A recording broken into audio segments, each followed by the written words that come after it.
देश विदेश की सच्ची खबर सच के साथ। आप देख रहे हैं नेशनल इंडिया न्यूज।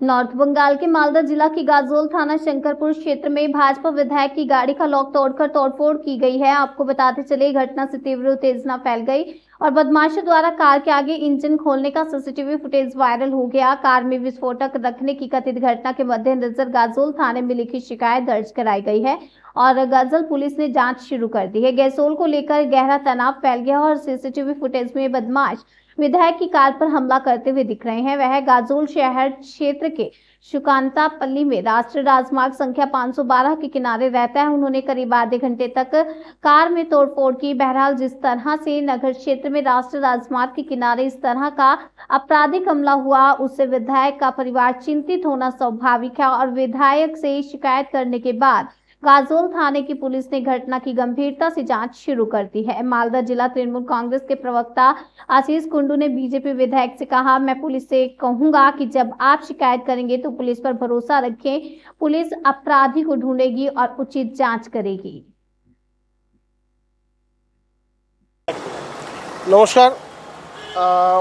হয়েছে বলতে আমরা প্রচণ্ড দুশ্চিন্তা এবং ভয়ে ভয়ে দিন কাটাচ্ছি, কারণ গত 27 তারিখে আমি স্ট্যান্ডিং কমিটির মিটিংয়ের জন্য কলকাতায় যাই এবং সেখানে গিয়ে হঠাৎ করে জানতে পারি যে রাত্রিবেলা আমার গাড়িতে কিছু দুষ্কৃতী আরেকটা গাড়ি নিয়ে এসে হঠাৎ করে গাড়ি থেকে 4-5 জন নেমে আমার গাড়িতে যে কভার দেওয়া ছিল সেই কভার খুলে নিয়ে গাড়ির ভেতরের সমস্ত লক ভেঙে গাড়ির সমস্ত রকমের যা ওয়্যারিং সেগুলোকে ইন্টারকানেক্ট একটার সঙ্গে একটা কানেকশন করে দিয়ে গাড়ির যেন কোনো ক্ষতি হতে পারে এবং গাড়িতে যারা বসে থাকবে তাদের যেন কোনো কিছু ক্ষতি হয় এরকম কিছু পরিকল্পনা বা এরকম কিছু চক্রান্ত দুষ্কৃতীরা করেছে।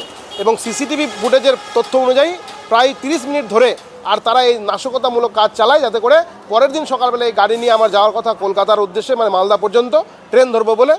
কিন্তু আমি সেদিন ড্রাইভার না আসার কারণে সেই গাড়ি না নিয়ে আমি অন্য গাড়ি নিয়ে যাই বলে মনে হয় আমি রক্ষা পাই। কারণ না হলে হয়তো গাজল বিধানসভার একজন জনপ্রতিনিধি হিসেবে আমি জনগণের পাশে থাকি, জনগণের সেবায় নিযুক্ত থাকি, 24 ঘন্টা তাই করি।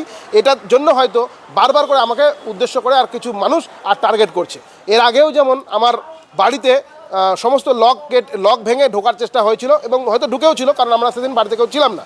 পরবর্তীকালে আমার পাকা দেওয়াল কেটে কিছু দুষ্কৃতীর দল বাড়িতে ঢোকার চেষ্টা করে এবং হয়তো কিছু দুর্ঘটনা ঘটানোর চেষ্টা করে, আমাদেরকে হয়তো প্রাণে মেরার চেষ্টা করে। কিন্তু সেদিন প্রতিবেশীদের ঘুম ভেঙে যাওয়াতে প্রতিবেশীরা আমাদেরকে রক্ষা করে এবং এবার আমার গাড়ি যে গাড়ি নিয়ে আমি বিভিন্ন সময় আর আমার গাজলের মানুষের জন্য পরিষেবায় ব্যবহার করি, সেই গাড়িতে এই ধরনের ঘটনা মনে হচ্ছে যে দেখুন কোনো বিস্ফোরক জাতীয় কিছু করা, যাতে করে গাড়ি ব্লাস্ট হতে পারে বা গাড়িতে বসে থাকলে আমার প্রাণহানি হতে পারে, আমার পরিবারের প্রাণহানি হতে পারে, এরকম কিছু চক্রান্ত হতেও পারে। তো সেই জন্য আমি প্রচণ্ড উদ্বিগ্ন এবং পুলিশ প্রশাসনের দ্বারস্থ হয়েছি।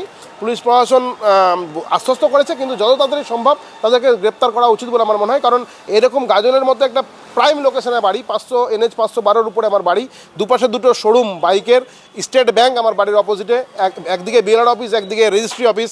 এরকম জায়গাতে দাঁড়িয়ে যদি আমরা নিরাপত্তার অভাব বোধ করি বা এরকম ধরনের ঘটনা ঘটে, তাহলে বাকি জায়গাতে কি হচ্ছে সেটা আপনারা অনুভব করতে পারছেন। অবশ্যই আমি একজন জনপ্রতিনিধি এবং মানুষের পাশে থাকার চেষ্টা করি। নিশ্চয়ই কোথাও না কোথাও আমাকে কেউ টার্গেট করছে, যার কারণে বারবার করে আমাকে উদ্দেশ্য করে এবং আমার পরিবারকে উদ্দেশ্য করে এই ধরনের ঘটনাগুলো ঘটছে। সেই জন্য আমি বর্তমানে এইবার যে ঘটনাটা ঘটেছে গাড়িতে, অর্থাৎ গাড়িতে দেখা গেল কোনো রকম বিস্ফোরক বা কোনো এমন কিছু ঘটনা করে রেখেছে যাতে করে আমি অ্যাক্সিডেন্ট হতে পারি বা পরের দিন সকালবেলা আমার কলকাতা যাওয়ার ছিল, আমার প্রাণহানি হতে পারে, আমার পরিবারের ক্ষতি হতে পারে, এই ধরনের কোনো পরিকল্পনা হয়তো করছে বিরোধীরা বা রাজনৈতিক পরিস্থিতি যে এরকম আছে তাতে। তো সেই জন্য আমি উদ্বিগ্ন প্রচণ্ড এই বিষয়টা নিয়ে, প্রচণ্ড আতঙ্কে আছি। না, গাড়িতে উঠিনি।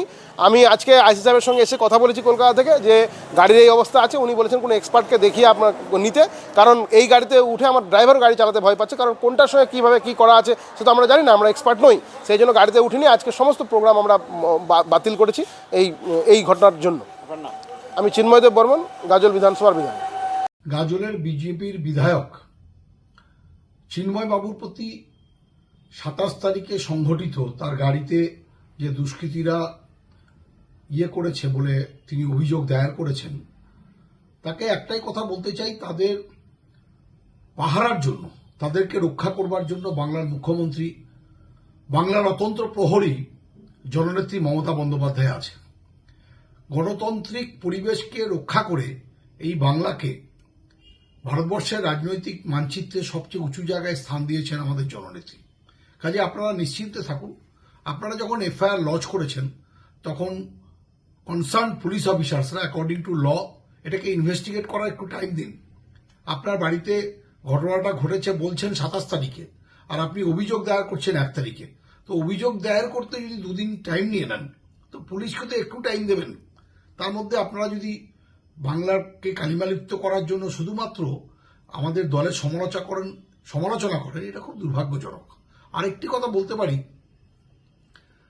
আপনাদের মধ্যে যে ফ্যাকশনসগুলো আছে, এখন কারা দুষ্কৃতী পুলিশ মানে অবশ্যই ইনভেস্টিগেট করবে, কিন্তু আমরা মালদার ক্ষেত্রে লক্ষ্য করে দেখছি বিজেপিকে ক্ষতি করতে চাইছে বিজেপির মধ্যে এত ফ্যাকশনস, বুথে কর্মী নেই কিন্তু নেতাদের মধ্যে এত বিভাজন। কাজেই আপনারা আগে নিজেরা খোঁজ নিয়ে দেখুন যে আপনাদেরই কেউ আবার আপনাদের ক্ষতি করতে চাইছে না তো, এটাই আমাদের প্রশ্ন থাকলো।